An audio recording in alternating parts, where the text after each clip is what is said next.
मटियारी का खबर शामिल कयूं पिया। नरेश कुमार जी रिपोर्ट मुताबिक हाला में एक्शन कमेटी ज़िले मटियारी के तरफा इंसानी हक़नि जे आलमी ॾियारे जे हवाले सां प्रेस क्लब आडो सिंध मां खंबे गुम कयल क़ौमी कारकुन सहाफ़ी जान मोहम्मद महर मासूम न्याणी फातिमा फरड़ो जे नाग क़त्ल ख़िलाफ़ एहतजाजी मुज़ाहिरो कयो वियो।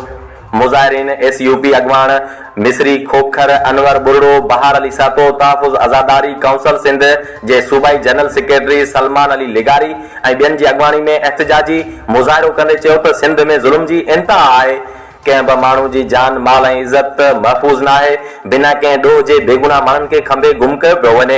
हुननि चयो त हाणे सहाफ़ी ऐं मासूम ॿार बि महफ़ूज़ न आहिनि। सच लिखण जे ॾोह में सहाफ़ी जान मोहम्मद महर खे सरेआम गोलियूं हणी शहीद कयो वियो, जॾहिं त 10 वरहनि जी मासूम ॿारड़ी फातिमा फरड़ो खे अज़ियतूं ॾेई क़त्ल कयो वियो, जेकी अञा ताईं इंसाफ़ जे मुंतज़िर आहिनि। उन्हनि चयो त एतिरे ज़ुल्म ऐं ज़्यादती बावजूद इंसानी हक़नि जूं तंज़ीमूं मुकमल तौर ते ख़ामोश आहिनि, जॾहिं त कानून लागू कंदड़ इदारा पिणु ॾोहारियुनि अॻियां बेवस बणियल आहिनि।